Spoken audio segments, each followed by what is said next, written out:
he gets here.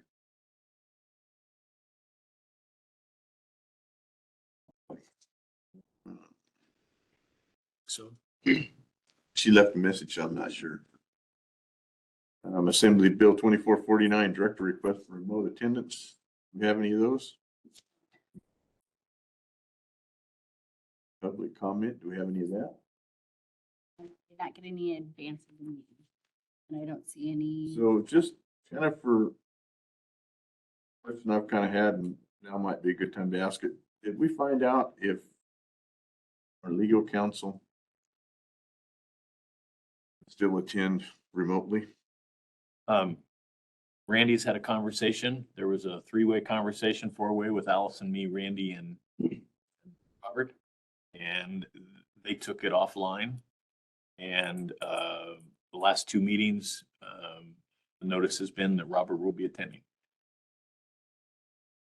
So Randy has not only reached out and we did an email sort of thing, he actually reached out and the two of them talked about the desire to have in-person attendance. Thanks.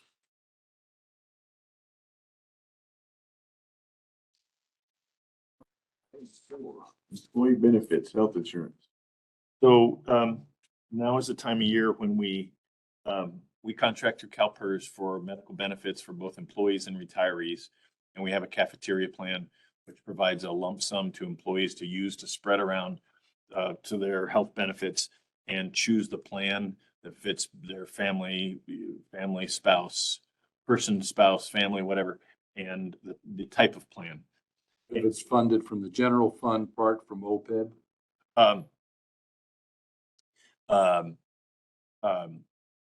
So we have a cafeteria plan. So then OPEB covers retirees.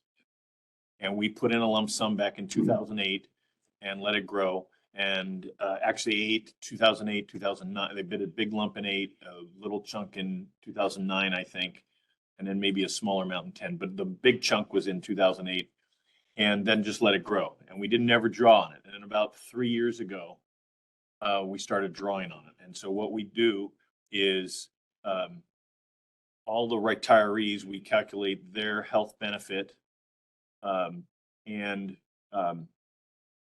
then we take that dollar amount, adds up to about just under 100 grand a year for all the retirees, for all the benefits, for all the months. And then we bill OPEB and OPEB reimburses us.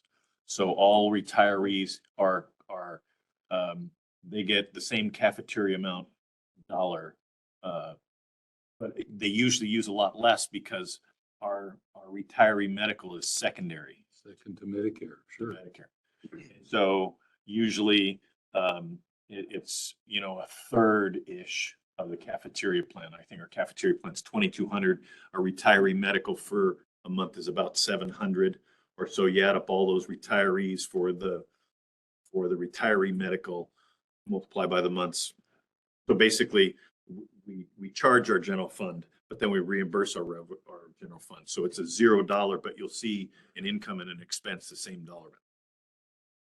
So we have a cafeteria plan that people then use, and medical benefits have changed over the years, and they're changing again locally.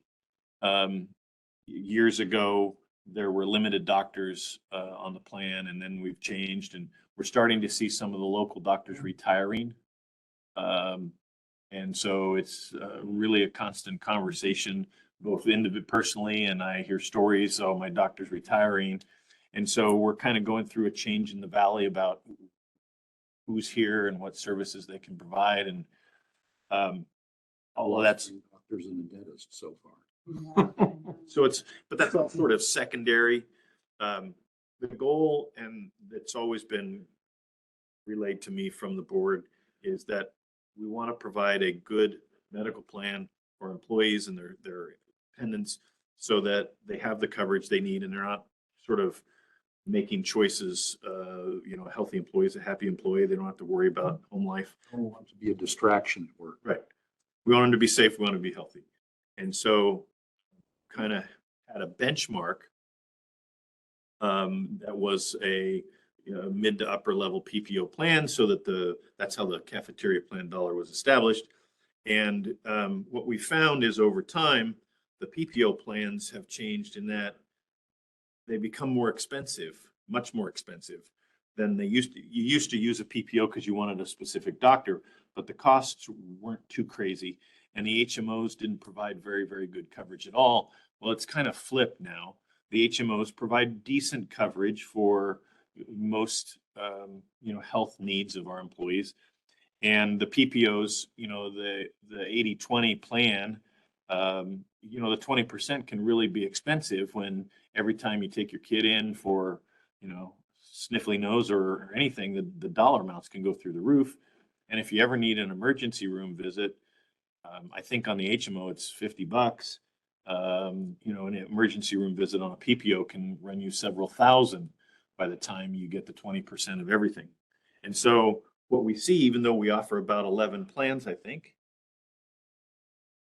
CalPERS offers 11 plans in their HMO group and their PPO group, is we found almost all our employees have migrated to a couple of HMO plans.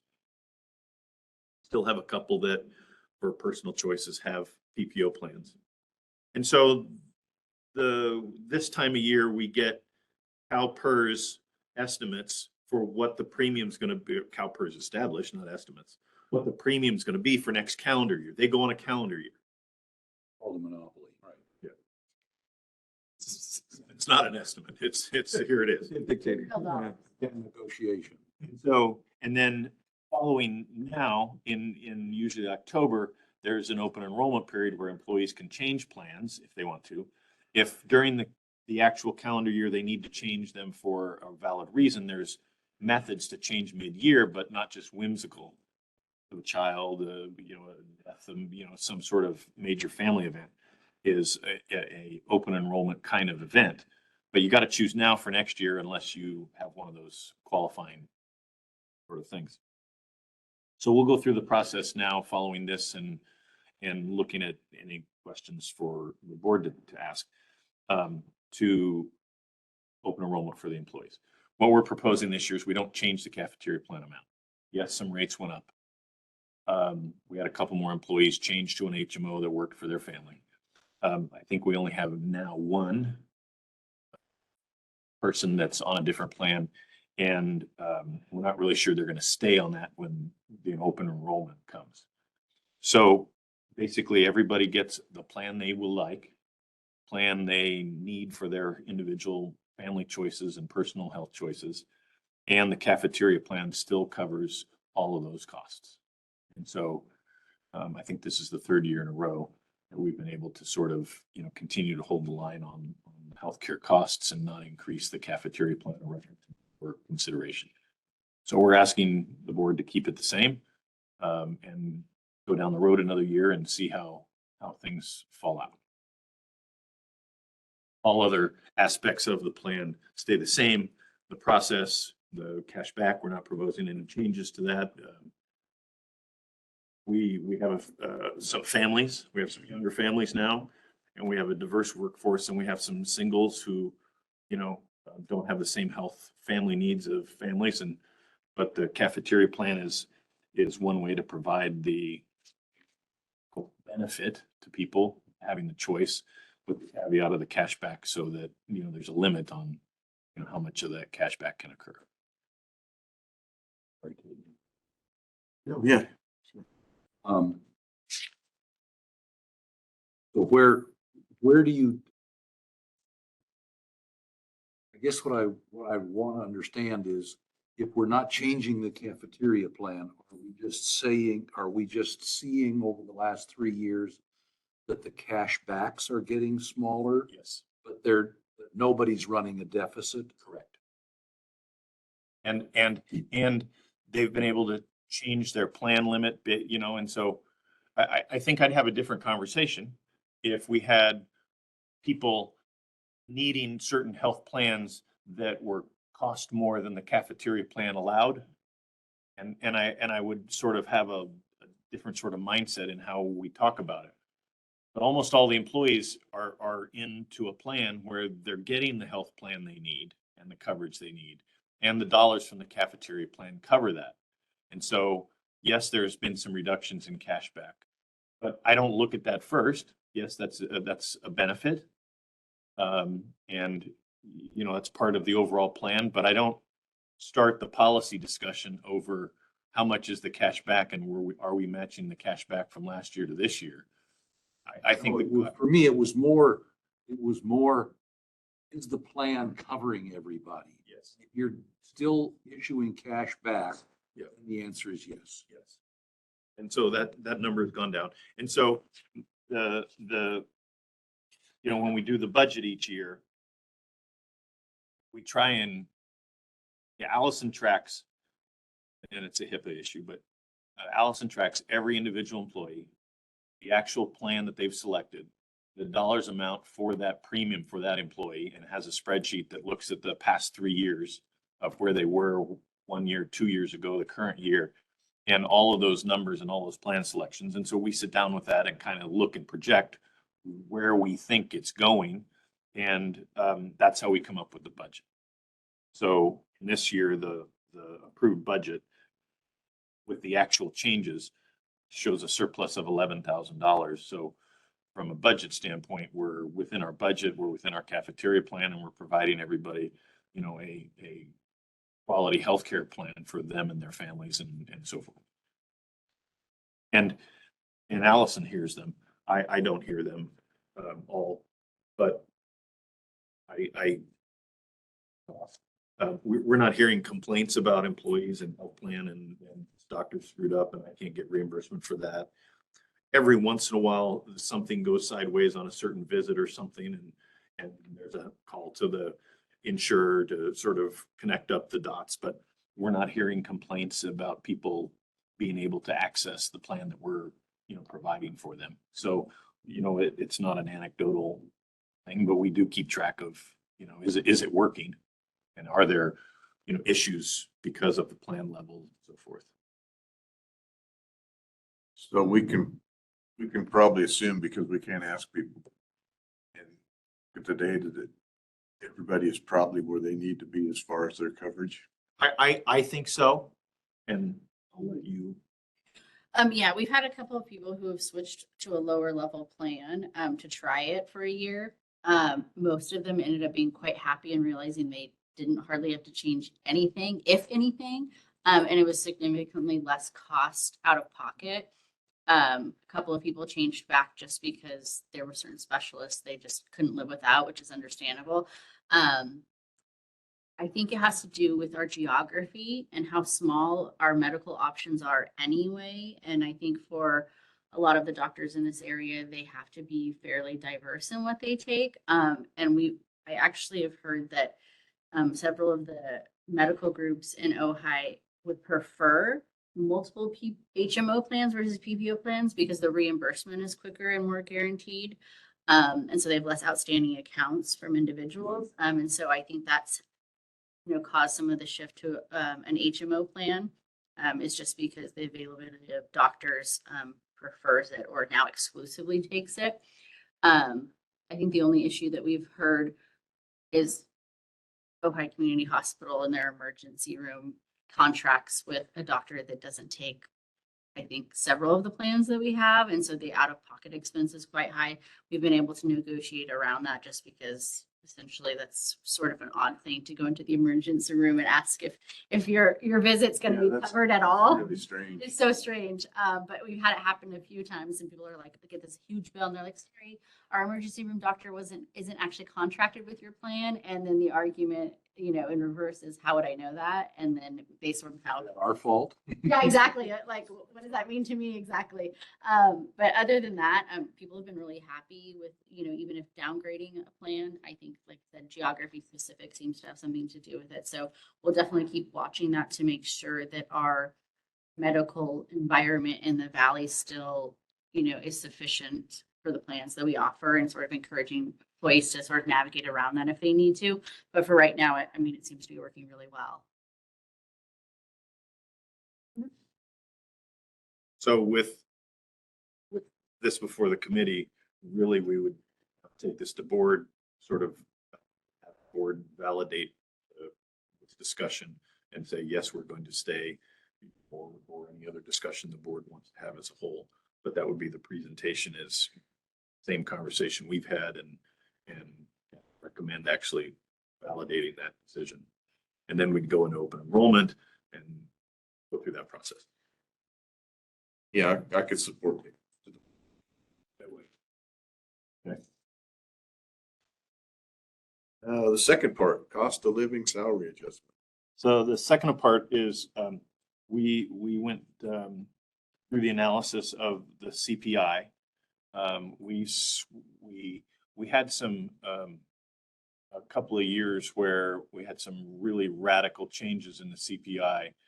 And we used to do a February over February CPI so we could validate the budget. Can you get a number for the budget? And what we kind of have fallen back on is taking the February over February numbers to sort of look at the budget, and then we take some, have a, management discussion over that. But then we actually do, yeah, right. And so we actually put in the budget 2.5%. And February over February was what? it was in that same range. There was So, a pretty consistent They've month. been sort of consistent. And at one point, because things were really radical, one of the COLA adjustments we did was a partial year, was like a June through February. We've caught up last year and now this year so that we are June over June. It is a 12-year analysis. And the CPI came out to be 2.5 this year. So we put 2.5 in the budget. The CPI June over June is 2.5. That's where we are to consider, a COLA of 2.5%. If we take that to the board and the board validates that, what we actually do is we take our whole salary ladder minus myself and move it up 2.5%. The whole ladder moves. And then we calculate, then we backdate that to July 1st, the start of our fiscal year. So if we take this in August here, yes, we're in August, then we would go back to July 1st and give everybody a check, which is 2.5% of the wages of the increase since July 1st. Yeah. We did look at the other index, PCE. PCE, which we brought up in discussion with the board here a couple of years ago, and it was actually higher than the 2.5%. It was 3%. What we're seeing in pricing on the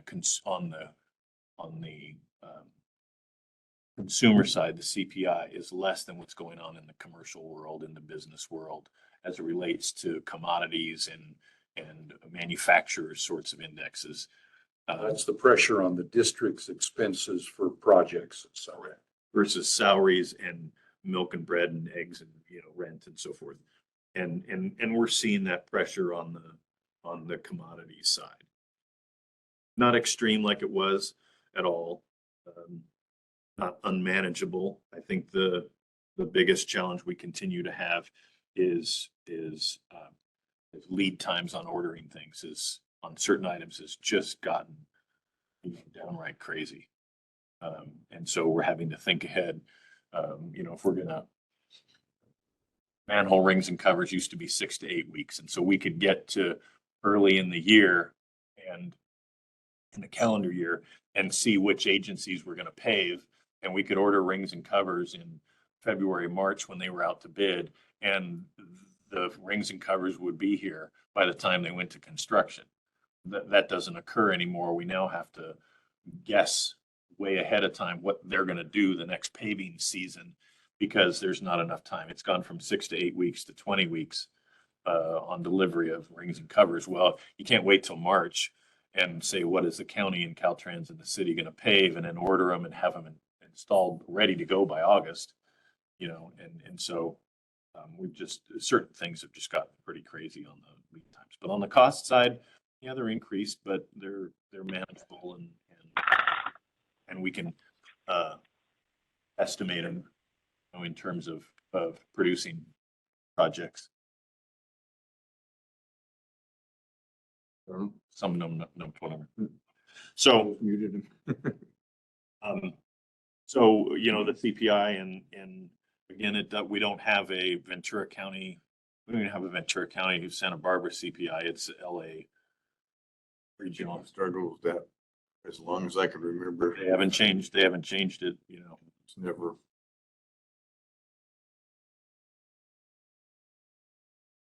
All right, well, Recommending 2.5.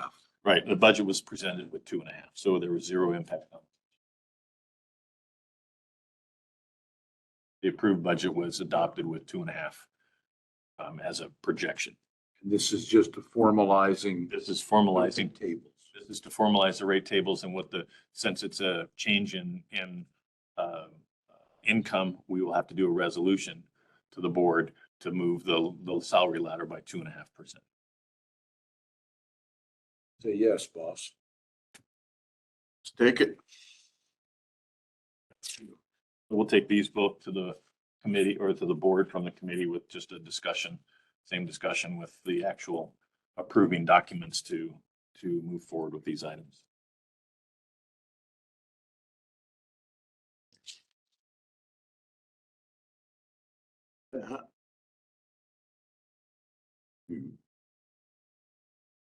Any reports?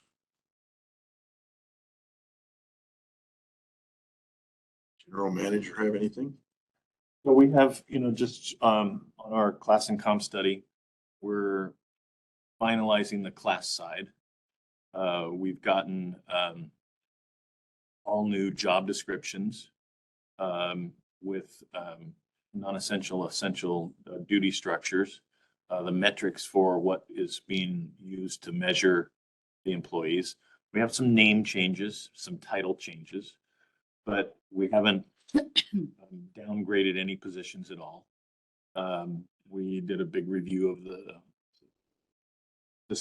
items this morning.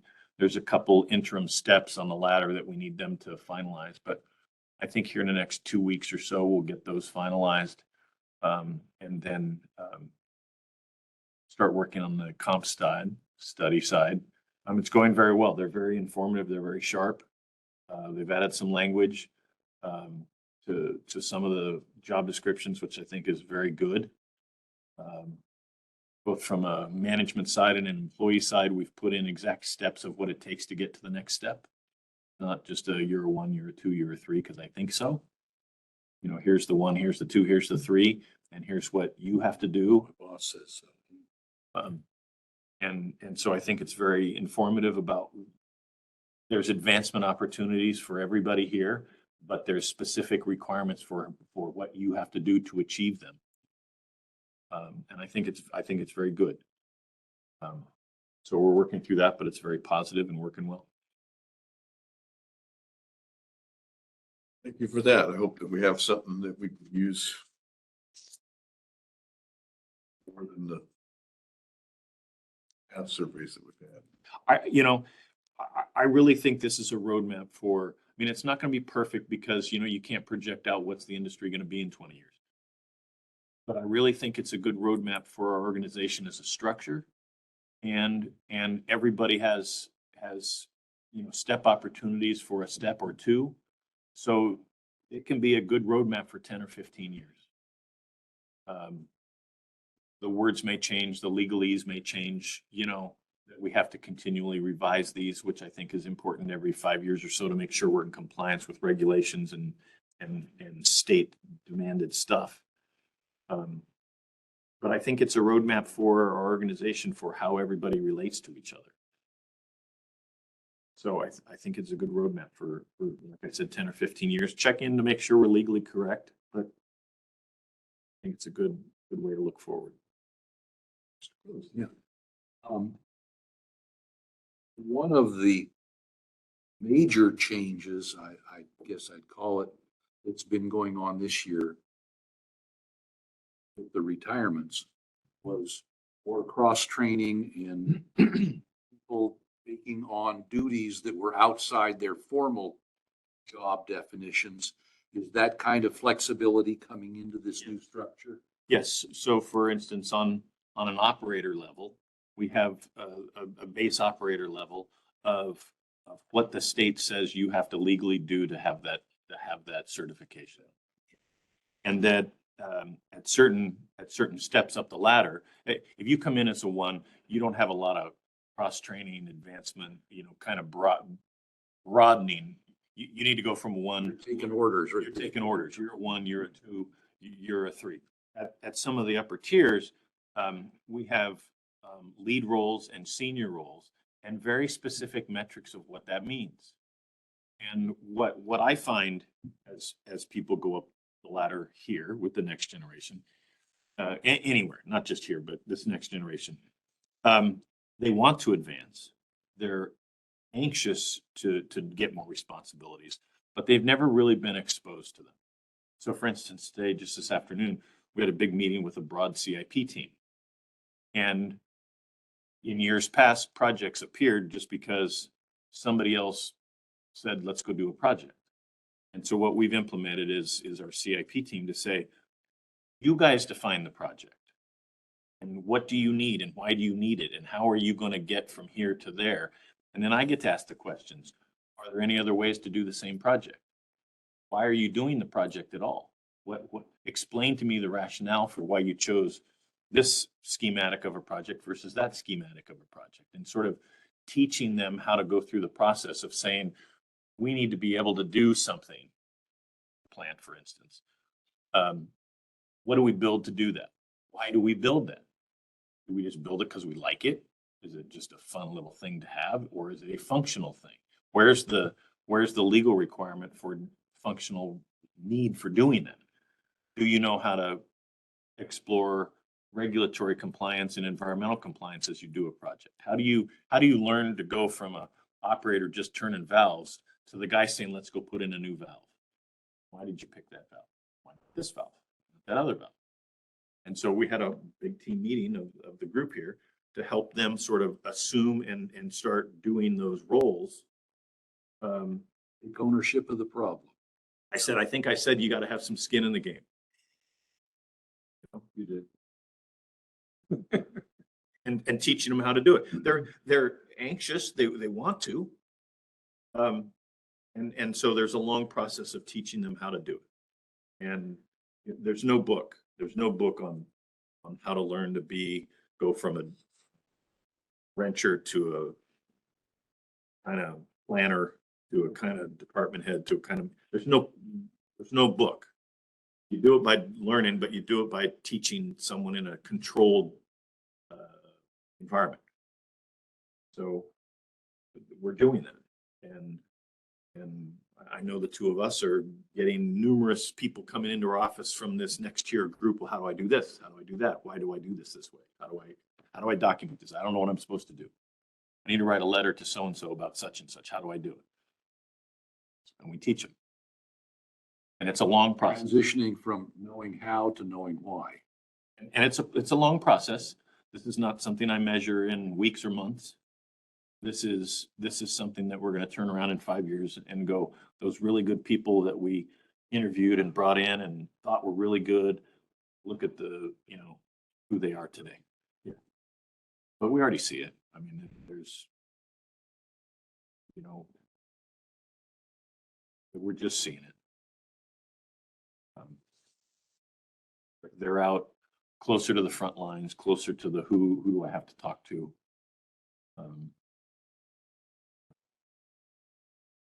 Israel's got, doing some work on a collection system, but he's also covering for Travis, who's out on, back surgery. And, so he's running up to the front quite a bit. What do I do here? What do I do there? So-and-so said such and such. So Learning. yeah. Handling them, handling it professionally. There's no yelling and screaming and, but it's really nice to see, that day you first let go of the bike when you're teaching a kid to ride. And the feet are going all kinds of crazy directions. But the bike stays up. It's a little bit like, oh no. It's really good to see that in these people. Great intuition. Yeah. But it's going to be measured in years, not in days or weeks or months. That's a fair expectation. For a long time, learn what they need. You know, I think they quickly in our system of being here a while, I think they inherently kind of get it, but they don't know what they got. And then they start to do it and they realize there's a lot of mechanics of the steps they didn't know and they didn't see. We were talking today about capital projects and I said, you know, time is going to eat you up. I said, if you think you're going to take this project, and we talked about a couple of projects, I said, by the time you think about the project, is this the right project? Are there other ways to do the project? Do I understand the project enough to put down a scope of work to go out through an RFP to hire an engineer, to explain to him what I need him to design? Then I design it, then I bid it out, then I hire the contractor, then I have my notice and we have our first start of construction. And then you order the part that because of these long lead time items, it's going to take 16 or 20 weeks. I said, from today, it's 2 years to start that project. And you could see the eyes light up and go, oh, you're right. But Better to know it now. right. And I said, but you start doing things now and you miss that window. So we had a long conversation about how to think through what you do now versus it's 2 years down the road you're thinking about, not tomorrow, not next week, not, oh, let's go to the board in September and we'll get going. No. But they're learning that. And then they got to learn to stick to it for those 2 years to get to that start. But they inherently know it. You just got to sort of put the pieces together on a piece of paper and then live it and do it and make all the little and the interim decisions that it takes to get to that point. But they're real excited. We're going to help them along the way. A couple years down the road, you know, we're going to turn around and go, wow, neat people doing some neat stuff. Good. Anything else?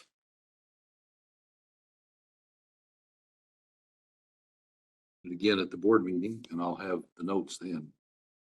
The big things that happened at CASA where they were talking, things I go for are biosolids and legislation. And they'll throw a bunch of other stuff in. But still a lot going on with biosolids, and you get credit for landfill diversion depending on the kind of biosolids or the kind of processing you're doing. And the other is about the vehicle fleet. Yeah, that's going to be an interesting one because Very complicated. yeah, they don't Tight have, deadlines and big penalties. well, and they don't have Peterbilt chassis. They don't have Freightliner chassis to put the gap vacs, the water truck or the crane truck. They don't have the chassis in the ZEV category. So they don't even have them. They don't exist. They have them in hydrogen models. They have them in natural gas models, but they do not have a zero emission vehicle that can be a chassis made by Peterbilt, Caterpillar, Freightliner. They don't know, those companies don't make them yet. And so, you know, we're gonna hit some point down the road here, 2 or 3 years, where, you know, the industry, the trucking industry, because we're in the trucking industry, is gonna say, okay, tomorrow's the day I gotta buy my new long haul truck. It doesn't exist. I gotta buy my new ZEV. Hydrogen, yes. Natural gas, yes. And so we're gonna see where the state goes, because they don't exist. Well, so far, the rules only apply to gross vehicle weights over 8,500 pounds. I'm not sure how much of our fleet that is. Well, that's There's also the division between, do you have more or less than 10 vehicles in your fleet that are right. over 8,500? So we have four vehicles that fit that category, so we're less than the 10. And it's only when you replace them. And so, you know, we can ride That's 4 years off. so we can ride the gap vacs in the water truck for 2 to 3 to 4 more years. And we'll see what the big chassis manufacturers make. Today, it doesn't exist. You can't go buy a gap vacs on a ZEV chassis. So Everybody's like, yeah, we're gonna do it. Well, it's a not like there's one choice, there's zero choices. My guess is the state's gonna run into reality, which is, In fiscal reality this year. well, the cost of copper and the amount of cobalt and nickel and all these elements needed to build those sorts of chassis. And then the charging infrastructure that we would need to plug the gap backs in overnight, Yeah. doesn't exist and won't exist. And my guess is they'll issue a waiver out a couple of years that if you transition, you can go to hydrogen or natural gas because it's close to ZEV, not zero, but They call it NZEV now.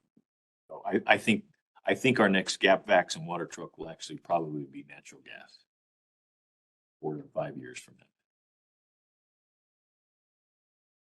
So you're gonna have tank here. Probably down the plant because of the, Okay. flammable explosive. We'll probably put it down out in the middle of the drying bed somewhere, a little concrete pad and build a big natural gas tank and probably go fill. We'll probably have 3, maybe 4 vehicles that go to natural gas. That's my guess. Well, with all the new neighborhoods going all electric, you get a good deal on natural gas. Interestingly enough, all this growth, the assistant director of the regional board called me the other night and said she wants to have a talk about all the growth that's occurring and septic to sewer conversions. So the whole issue over more growth, more load, more demand, more septics is still floating around. She's actually going to come out and do a tour of our plant on Friday.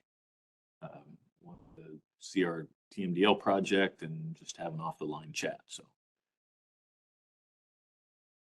stuff's afloat, going away. Busy all the time. Anything else? We will adjourn at 4:38.